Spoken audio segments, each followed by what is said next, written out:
All right. Sometimes the hardest part of recovery isn't getting clean. It's facing what you used to be and wondering if God could ever rebuild what you broke. But hear me, if you're still breathing, he's not done with you. Every day you choose family, your faith, or your future, you're proving that your past doesn't have the final say, and today is living proof of that. So welcome back to the Clean Life Cast, where healing becomes a movement. I'm your host, Mason Anderson. I'm here with my co-host, Daniel Tapasula. Today we have a super powerful guest, and I'm super excited for him to be here. I'm excited for this one too. Um, this is my homie Arnie. Um, he's somebody that I got to watch grow into the man that he was really meant to be. Um, he's a husband, a dad. He's a Uso. Uso in Samoan, in English means brother, Samoan.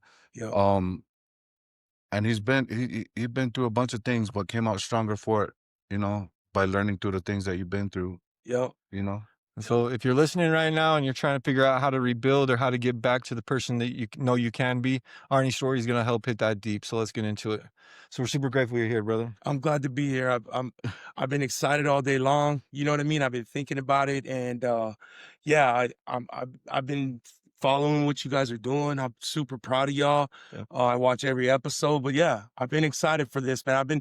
I've been waiting for this day to come, for the opportunity to just to be a part of something bigger in regards to sharing my story a little bit with other people. Like I feel like your laundry room at your house, right? You got guests coming over and uncle's coming over, or your friend or your family, whoever it is, right? The laundry room, everyone's like, "Hey, hurry, clean up the house." And you throw things in the laundry room, you quickly want to close the laundry room door, right? And if in our why do you do that?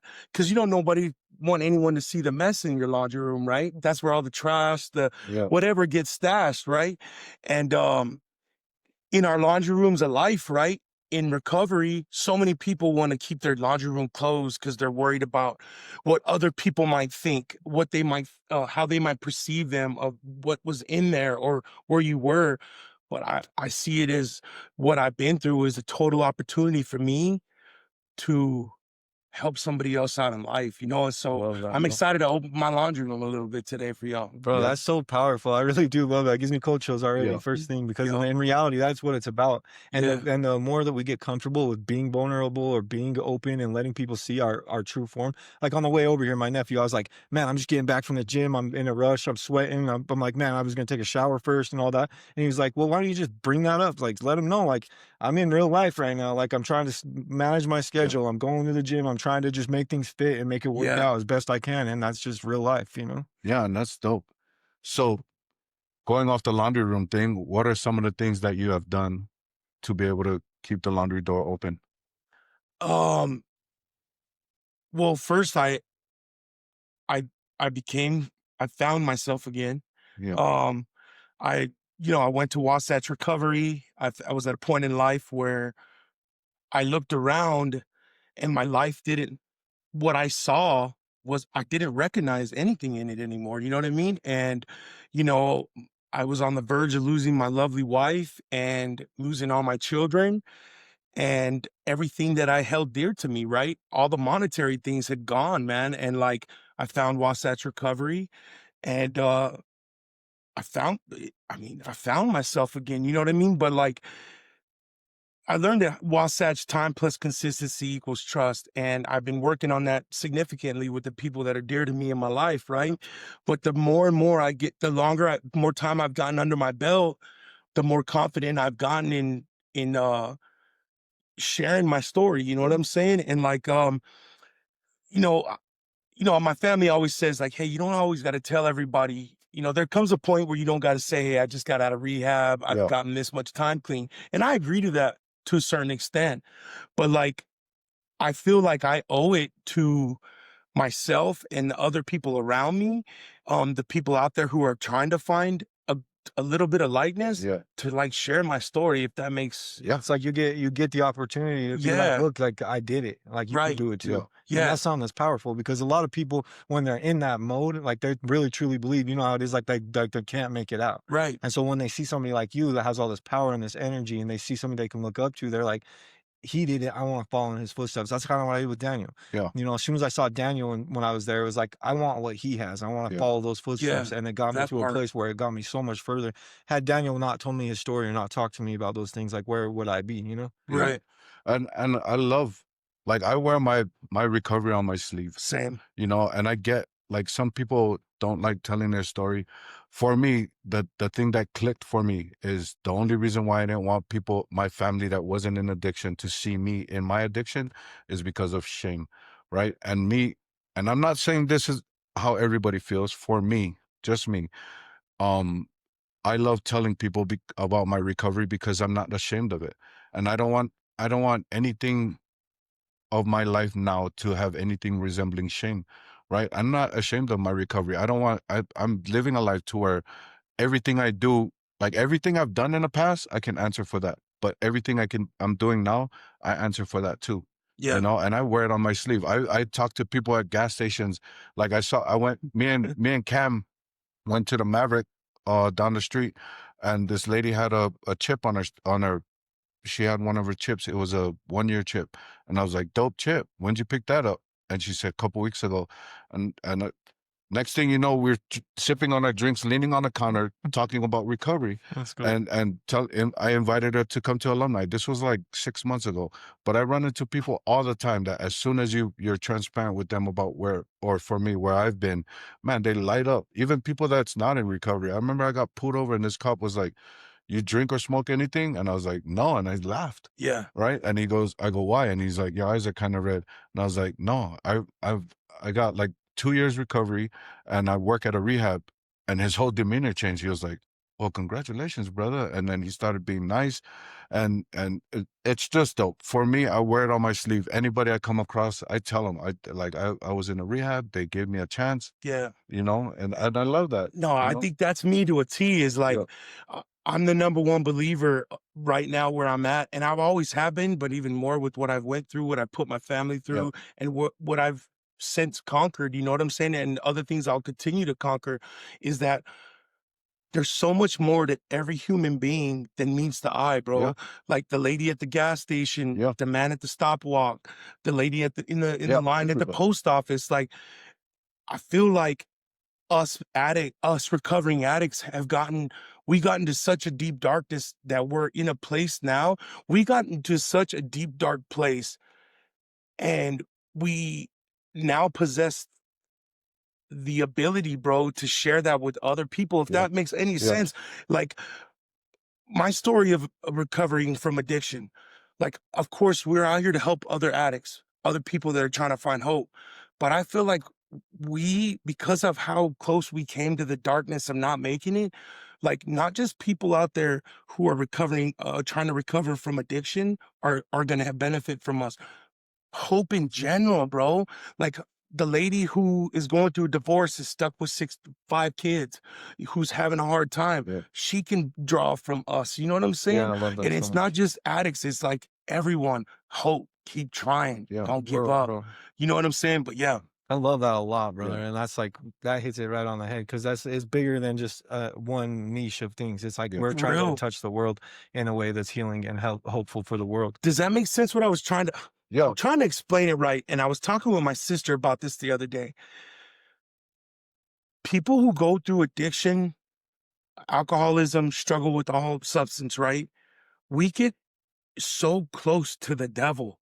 Does that make Oh, sense? yeah. To the darkness. And other people have struggles in life, but because we got to this, we were broke down, all barriers broke down into such darkness of vulnerability and like, what am I gonna do? I have nothing, hopelessness. All defense was down. All defense was down, that like this is how I honestly feel. We we went through that for a reason, because there's other people, not just addicts, that are out there that we're gonna help, bro. Bro, full body culture. There's and other it was people true. out there that are the lady who's going through the tough divorce, Yeah. the lady who whatever, you lost the loved one, fighting demons in your heads, right? Whatever it might be, we're not here. I'm not here, you're not here, Daniel Mason.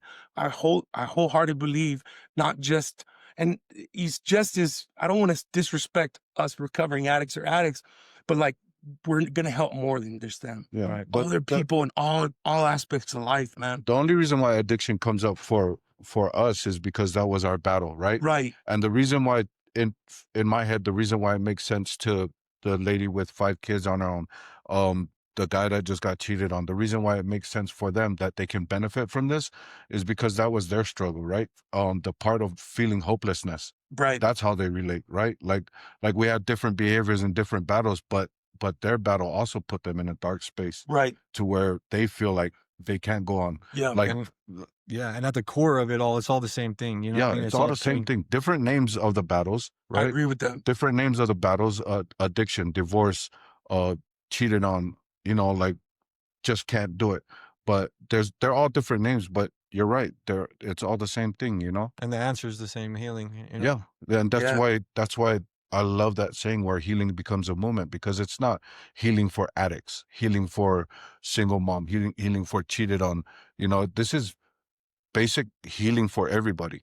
You know, and if we can make it through, you know, like we've been through the toughest of times. It's kind of like what Damien was saying with that, where your story becomes your greatest asset. Yeah. I Yeah. think that's kind of like that. And then what you were just saying about it too, like being so close to the darkness and being in that broken down, hurt state where it was like we had nothing left except Yeah. for to find God, you know, Yep. practically, and really didn't look like we were going to make it through regardless.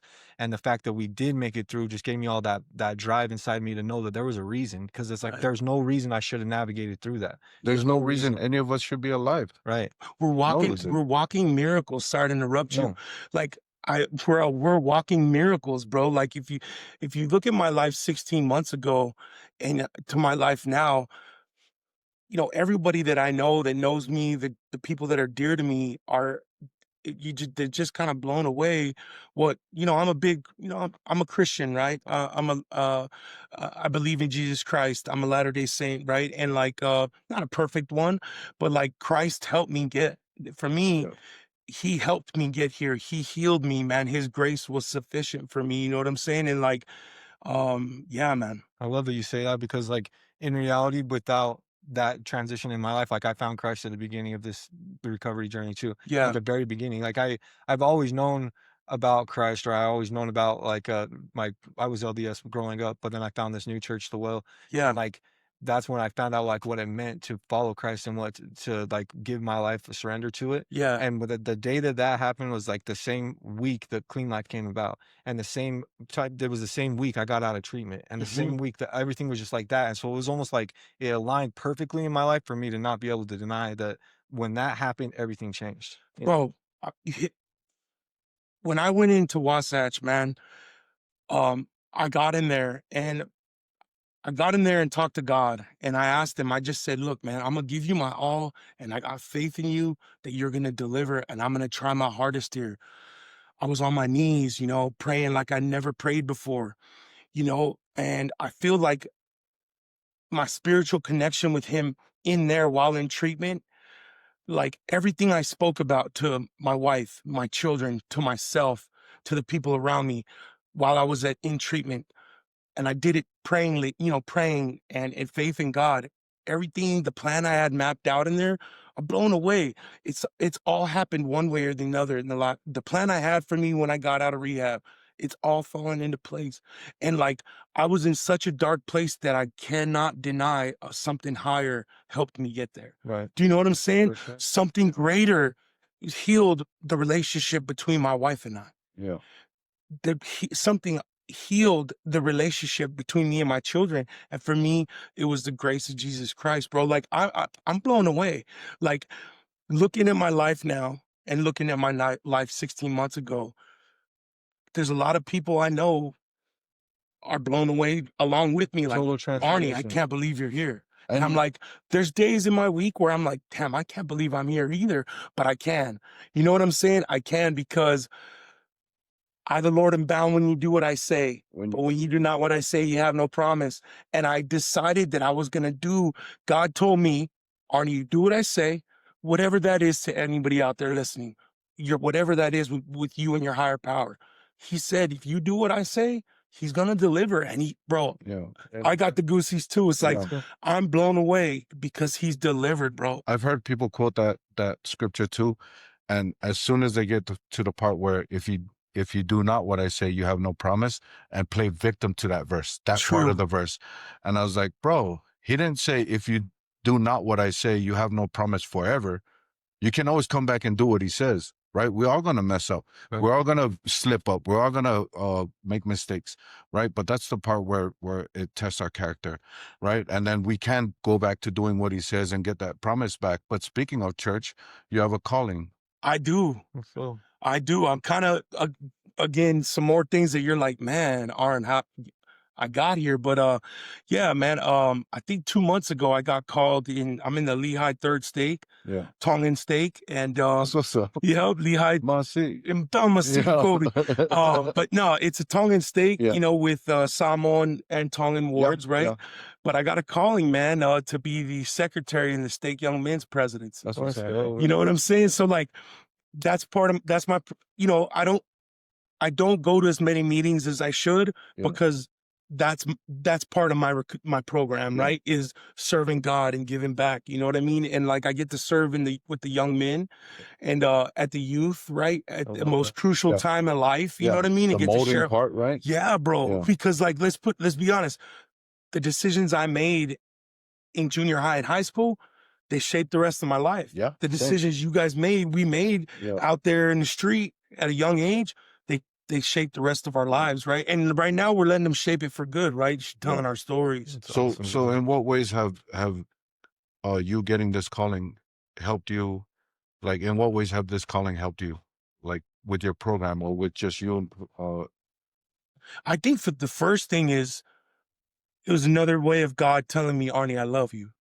I love that. Arnie, you're good enough. Yeah. He's giving you know what I mean? Like, he's giving you a chance to be of service, right? Straight up. He told me you weren't too far gone, Arnie. Like, you are worthy. You know what I mean? Like, I did give my son on the cross so you could fall and get up and have an even stronger conviction that Jesus Christ lived.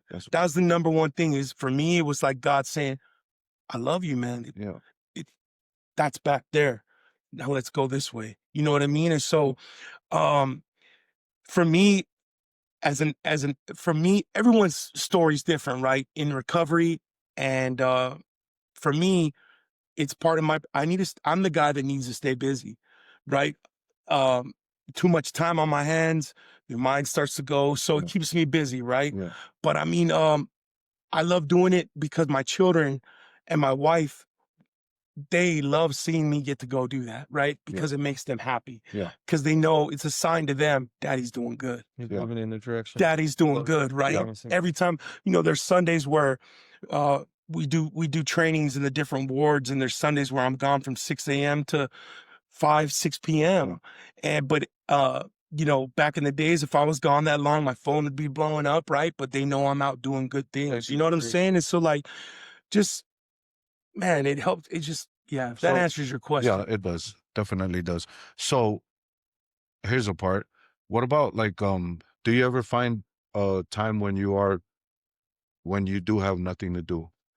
And what do you do about that? Because you just said, I need to be busy, right? Right. So what do you do in times when you are not busy, when you are by yourself and you do have the time? What are some of the things you do for that? I mean, for me, man, time with Todd Sylvester from Wasatch. My last therapy session with him was the day I graduated, October 8th last year. And Todd sat there in his office and he said, Arnie, I want you to know something about meetings, AA meetings, 12-step meetings, whatever those are. He goes, the most important meeting you'll ever go to is with your wife and kids. Do you know what I'm saying? And I was like, because for me, I was like, cool.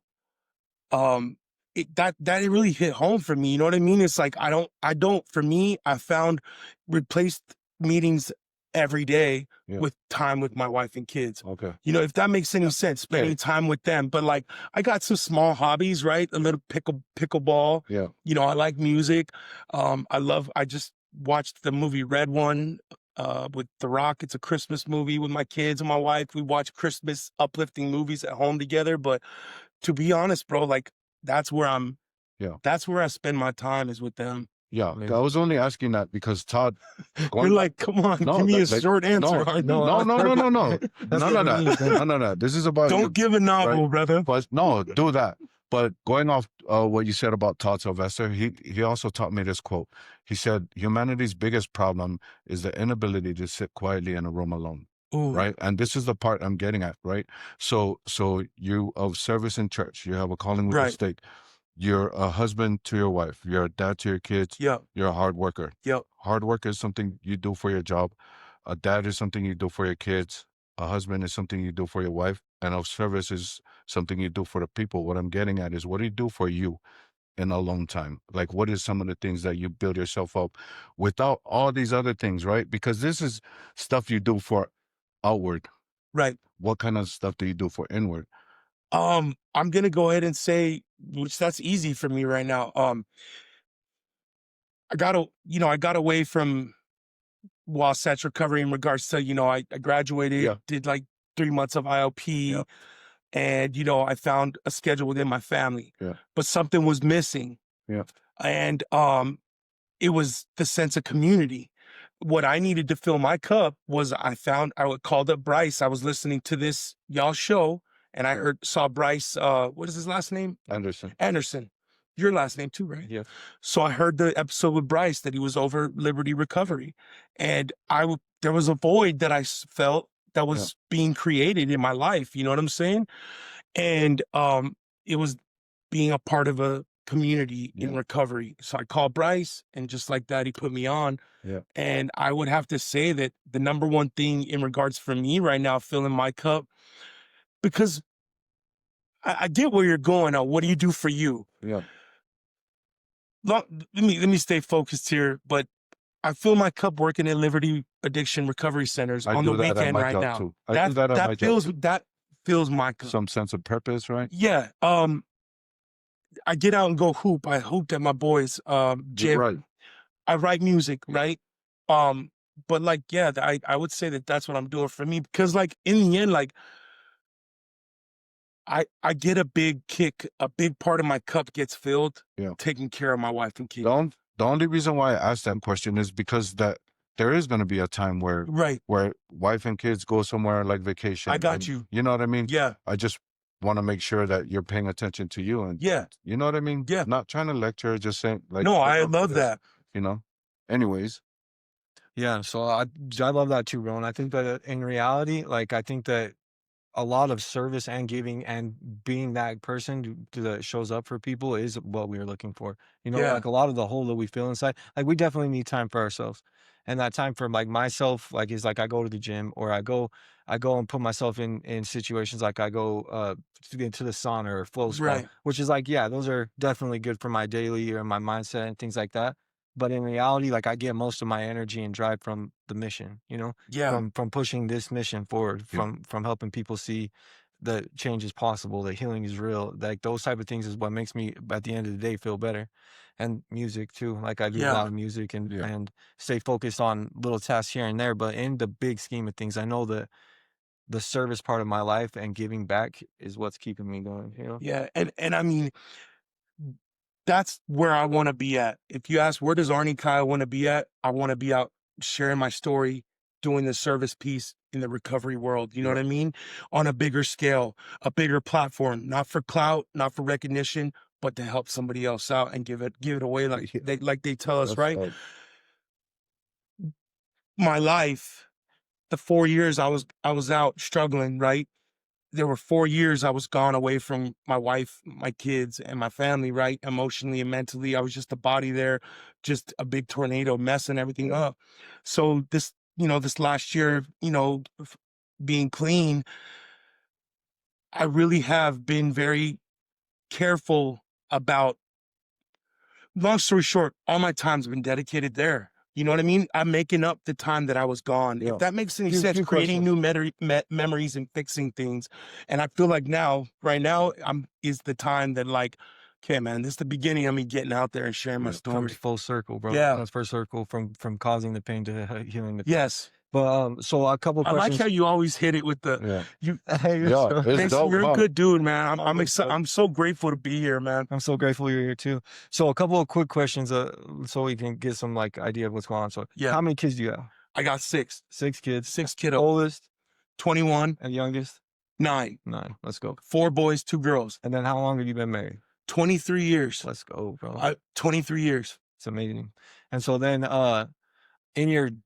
when was like the moment of like rock bottom where it was like this has to be the change? Like, cause obviously there was struggle throughout years and years of life, but what was it that was like finally like this is the point that I can't keep doing this? I mean, it was last year where, you know, my wife had um just about was filing for divorce, and I had lost, you know, I was getting ready to lose my home. My kids, I had no relationship with them. Um, I was out in the streets of West Valley in the darkness, You know? and I was out, you know, crime, you name it, I was doing it. And you know, my friends that were dear to me, you know, at some point, like they're always there, but like 4 years of them trying to help me out, you know, at some point it's like he's gotta help himself out, you know? So it was that. I was rock bottom, bro. Like I was at a point where it was like, man, it was one of those things where it's like I wanted to wake up and just I wanted to go to sleep and I was done. Yeah. I was wanting to go to sleep and I was done. It was every day I didn't want to be here. I didn't have the balls to, for the lack of a better way to say it, to, you know, take my own life. But I was wishing that it was just something as simple as I just want to go to sleep today and never wake up. Yeah. Right. You know, and like it was a Saturday morning, man, and my wife was in Texas and my 6 kids were coming to my mom and dad's house. I went down to Lionsgate Recovery, got kicked out on a Friday. And, you know, my nephews and my nieces pull up down there to pick me up, like, Unc, we're taking you back. Like, you know, I didn't know they were coming. And they pull up to St. George, pick me up, and I'll never forget this Saturday morning, bro. My kids are at the house and my mom and dad's to have, you know, I'm supposed to be going to rehab. Yeah. And I'm supposed to be having breakfast, you know, the last meal per se, symbolic, not the last meal, but like it was my last meal with them before I went, I'm going to do it this time. But I took the car and I went up in American Fort Canyon. And as I drove up there, I was looking for the right spot, just trying to find whatever it is to just find the right place to drive off. Right. And as I came back down, obviously it's something I couldn't do, like just the thought of my children, the thought of just everything that I'd ever known to be good in my life, it got me to Wasatch, man. It's amazing, bro. Yeah. And so then, so you Wasatch is, I have this cool way of saying it, like Disneyland ain't got nothing on Wasatch Recovery. really doesn't, bro. You know what I'm It saying? really doesn't. It don't, bro. Like what it did, I'm like, God, Bro, a couple months ago, I'm driving down the street thinking, I wonder if I could just go back. You know, I don't have to relapse, but I can just go back. Yeah. I just want to go back to that Just go place. rent a room for 2 weeks. Yeah. How much they you know how many times in the last year I've thought the same thing? Like, I wish I could just go for a weekend. Yeah. You know what I'm saying? Like, what is that? What is that? It's that peace, in bro. us? It's peace, and that's where we found ourselves, and it's where life happened. That's Yeah. the next question I was going to ask you about, actually. Is like, so then you get to Wasatch. I don't know what your feelings were getting there, but then when did things start to like shift into like, this is actually what I want with my life, is this difference, you know? I was in deep psychosis when I got, like a lot of us were, right? You know, I want to say it was after day 20, after the 3rd week there, like I begin to realize like, I begin to remember who I was again. I'd completely forgotten who I was, man, if that makes any sense. 1000%. I was lost, man. And I mean, the longer I was there, I began to realize that like I had tried the world 1,000 times, Babylon. You know what I mean? I had tried finding happiness out there in the world, not doing the things I was supposed to. And it was a dead end street all the time, man. And I just felt like, to be honest, it was my last chance for me. I should be dead. I should be in prison, right? It was my last chance for me to keep to be happy, to have my family, to have my beautiful wife. And I mean, that was, I guess, motivation enough for me to keep going, man, and decide that like I'm not doing that no more. And it was dope to watch when you got to Wasatch. I was working when Arnie came. It was dope to watch when you first came in and watch him grow into who he is now, because the deep psychosis part, right? Like every day I would show up, it's a different question of who's watching, right? Like one day I show up, Arnie goes, "Bro, you guys got like undercover cops here?" And I was Yep. like, "No, cops came through this program, but they were clients of the program." Yep. Right? And I was like, "No, no cops. Are you sure?" Like it would be like a 15-minute discussion about, "Are you sure?" And I was like, "Bro, I'm sure. Like there's no cops." And then come in another day is like, "Is this place mic'd up? Like, do they record Yeah, it everything?" was Like, bad. yeah, was it was bad. a lot. But that's the part that makes it dope when you see the you know how they say the lights come on, right? Because those questions started fading away, and the new questions started coming up. Is like, "Bro, how do I do this?" Right? And that's material. That's the part I love about working, right? That's like, I get the part about being in community, because even though it's part of being part of a cool community, it is something I do for myself too. And watching you go from super paranoid psychosis to, okay, how do I get better at being me? Like when those questions started coming up, and just sit back, and when you disappear, be like, damn, this stuff is working. Man, Daniel, like It's cool. It's cool I've to told watch you that this part. before, but I want to say this again. Like, I tried multiple, times at trying to go to rehab. And I believe and know wholeheartedly that there was a tender mercy of the Lord sending me to Wasatch Recovery and you being there. Cause I don't know if I would have made it out. I know I wouldn't have. You being there got me through there. Knowing Daniel was at house one, knowing you were there for me to go talk to and reassure me that, hey, everything's gonna be okay. You know what I mean? Answer my dumb questions of paranoia. You know what I mean? Like I don't know if you know like how much you really helped me get through there. And I love you for that, man. Yeah, I love you too. I So love you too. you still did all the work, Right. right? You still did all the work. Like it's cool. Like I appreciate the words, but it was still you. Yeah. Like at any point, you still could have made a conscious decision to get up and leave, Yeah. right? Like, but it was dope to watch. Like, especially knowing, like, so me and Arnie didn't really know each other in the game, but our paths crossed a couple times, you know? Yep. So when I saw him come in, and we're basically family, like, we're basically family. Yep. But it was cool to see somebody.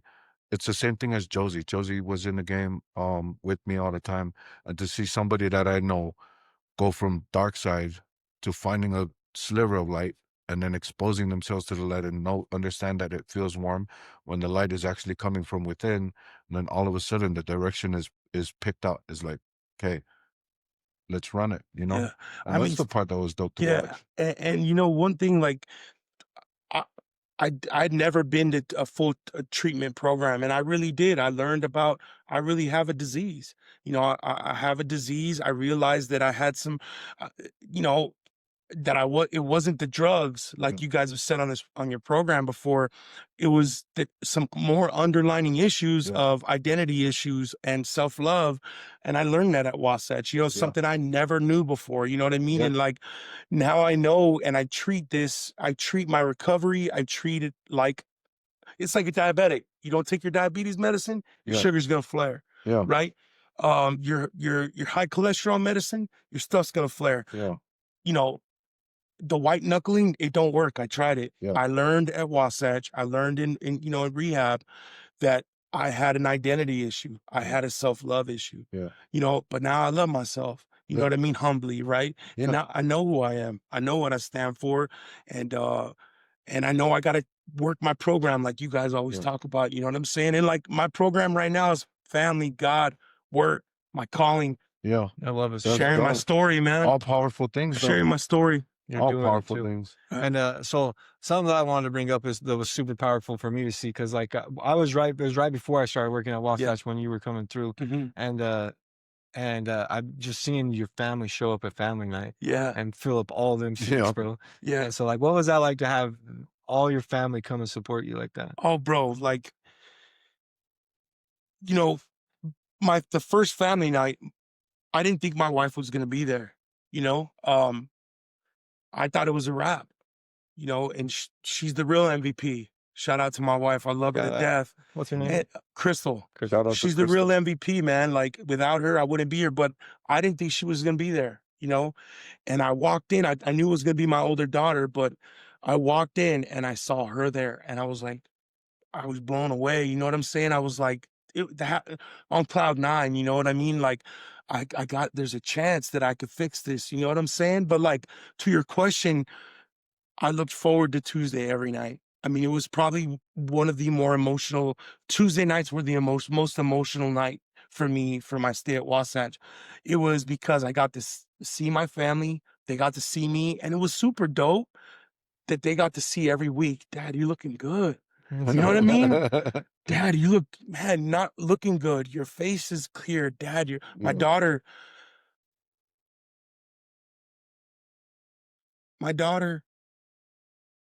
on a visit, she goes, Dad, I can see your eyes.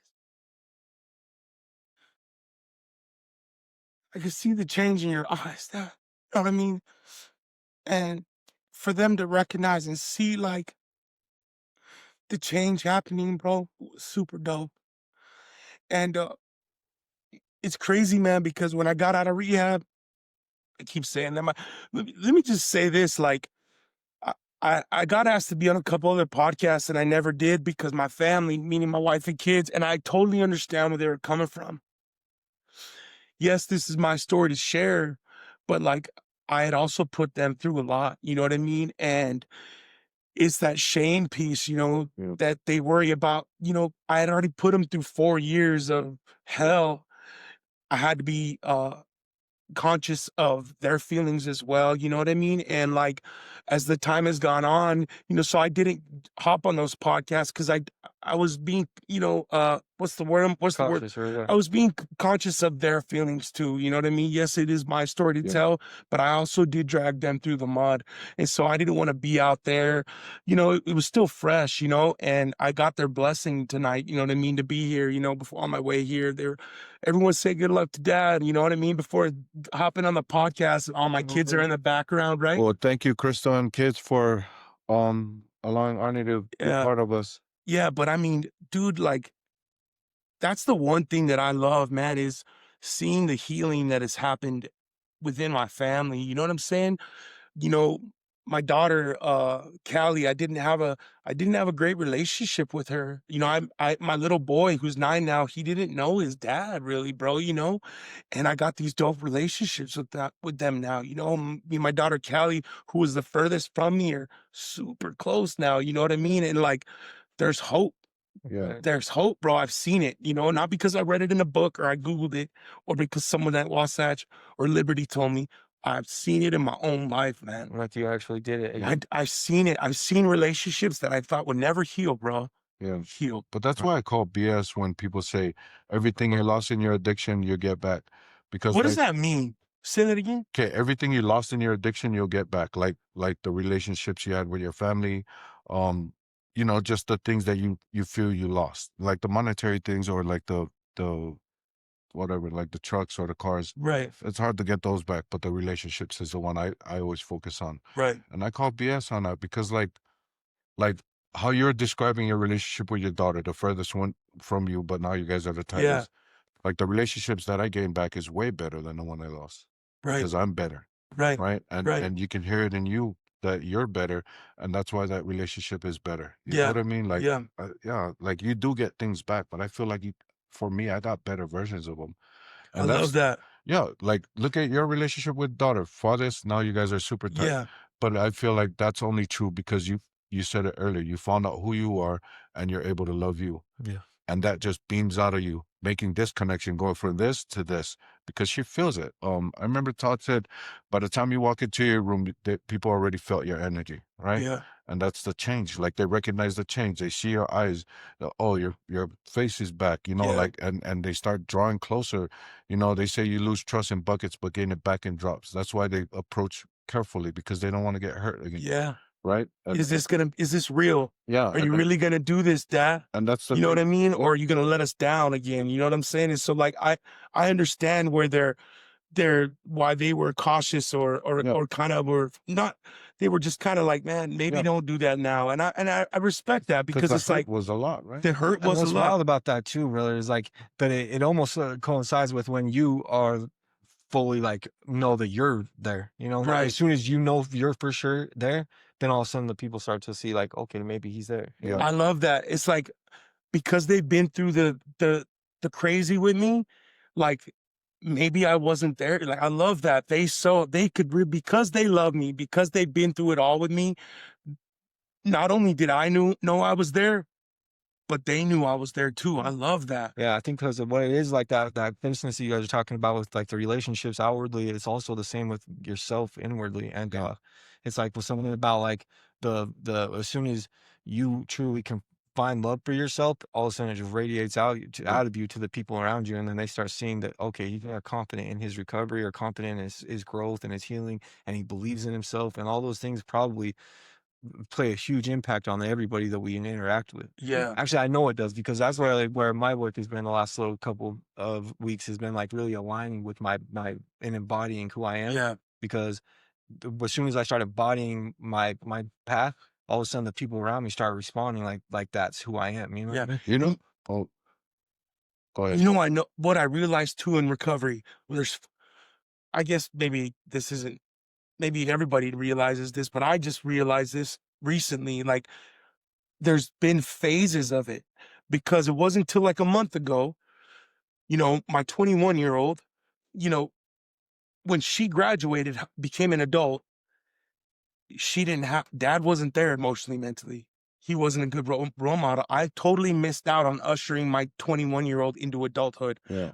She's 21 now, but when she graduated high school, full blown, you know, deep in alcohol, fentanyl, dope, you name it.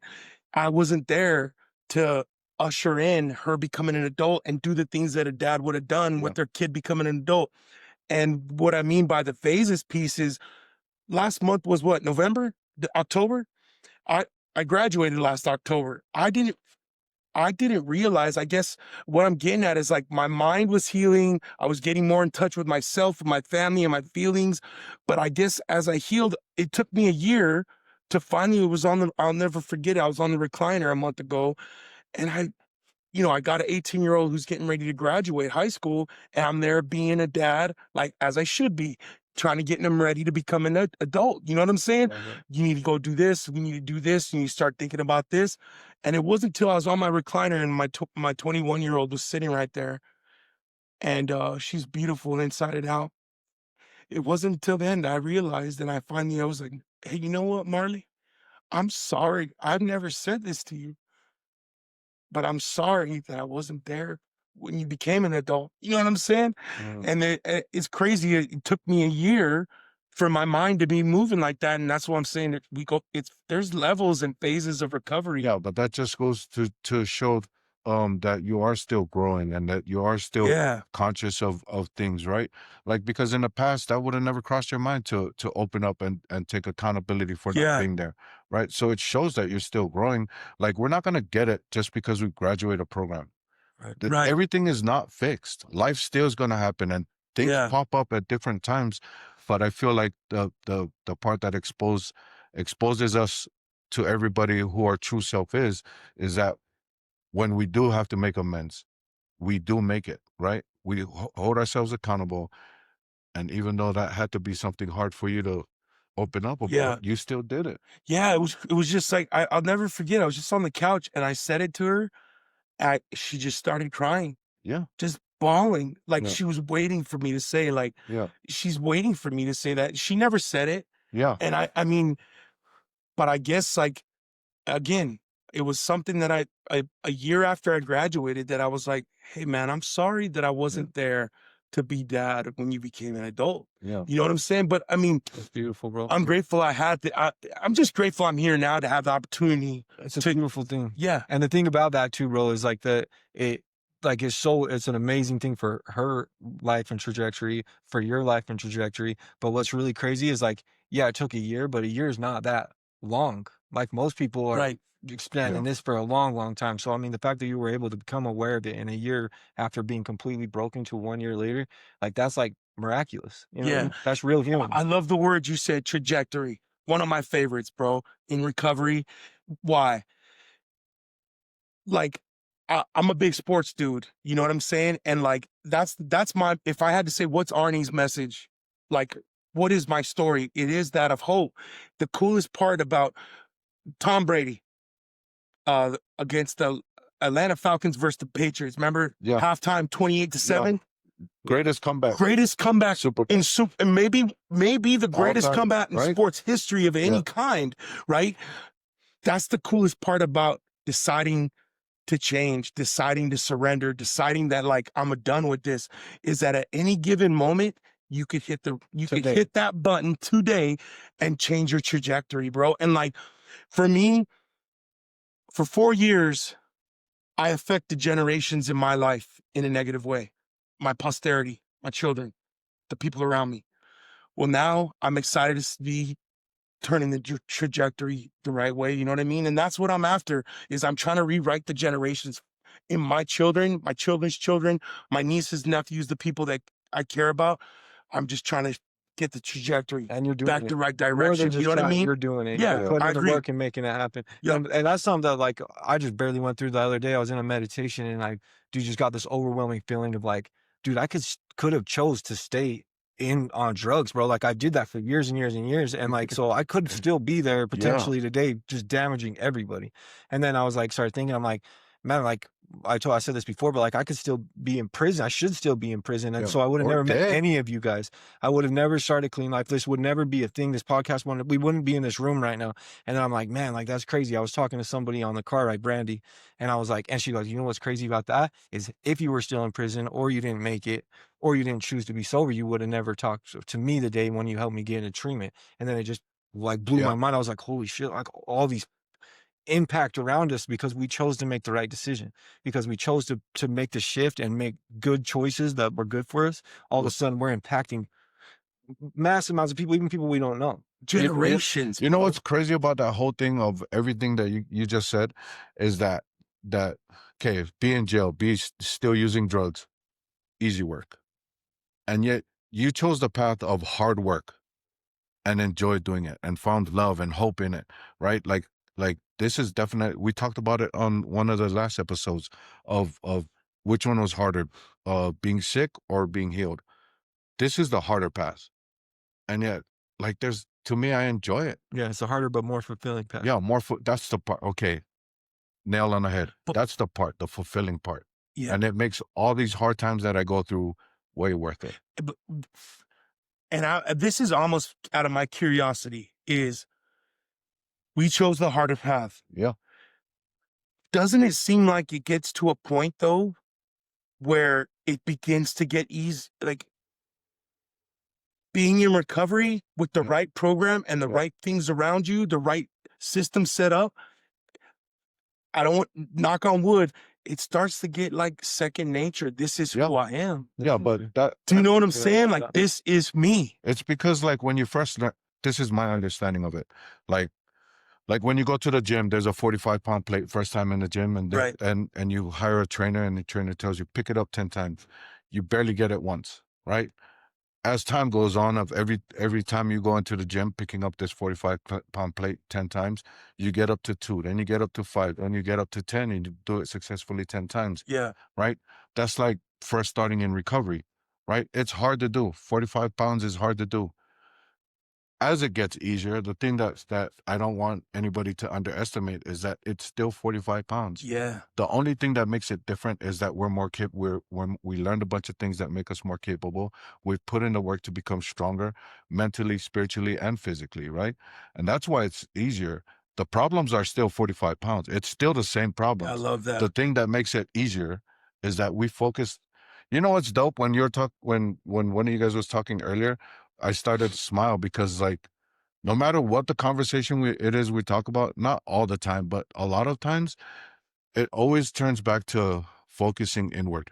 And I love that because like, I feel like all this inward work that we do for ourselves make us strong and is what people find hope in and what people find things that they can do to be better for themselves is all the internal work we've done for ourselves. But going off that, it seems like it's easier. It takes away from us saying that we got stronger, right? I love Like that. don't sell yourself short, right? Saying it got easier sells yourself short. Talk about all the work you put in. Pat I yourself love on the back that. sometimes. My dude, I No, love for that. real. Like, give yourself some credit, Yeah. right? Like, all of us deserve the credit. Give yourself some credit sometimes. Like, damn, I'm stronger. Not it got easier. I got stronger. I got smarter. My faith with God is my relationship with God is better, right? And that's the things that make it seem easier. But don't forget to give ourselves credit for the work we put in for us. Yeah, I love that, man. And I think that's also like on the contrary, where it's like when it comes to like addiction, why that gets so hard is because you stay weak, you don't learn tools, and you just try to power Victim. through everything Yeah. throughout life, and it becomes like just a pile up of just Yeah. garbage. But And then as everything soon as that you comes start up, realizing you can navigate it, you can make different decisions, you can do different things, and then all of a sudden you get more tools at your disposal, get more people, get more community, get more life. All of a sudden it's like, okay, like these situations that used to be so hard for me, I would sit and struggle on the same situation for like 6 months straight. yeah. It's like Yeah. now it's like, well, actually I could just go around it, or I could do Yeah. something different, and then I could ask the right people that have the right answers, and all of a sudden things start becoming. I have the network now of people like just real amazing people like you guys, and the rest of my network is just like, of course I can handle any situation because now I got Yeah. God and the power, you know. Yeah. Yeah. God, power, everything about you makes you capable, right? Like, and that's the part. I was just talking about it with some clients. Like, they said, what gives you hope? We're doing check-in questions. They said, what gives you hope? And when it got to me, I told them, honestly, not in a cocky way, I give myself hope. Like, I give me hope, like all the work I put in for me. And then I had to break it down. Like, just because I say I give me hope, it's not all me. Like, I understand that when things are overwhelming, or even before it gets to that point, and I reach out, I've come to an understanding of who I am, where I have love, like, yeah, it's just all that. Like, I don't know. That's so true. Yeah, And, like, and like that idea that we talked about with Kobe, like the confidence that he had to have the ball at the last second is because he knew that he put in the work. Yeah.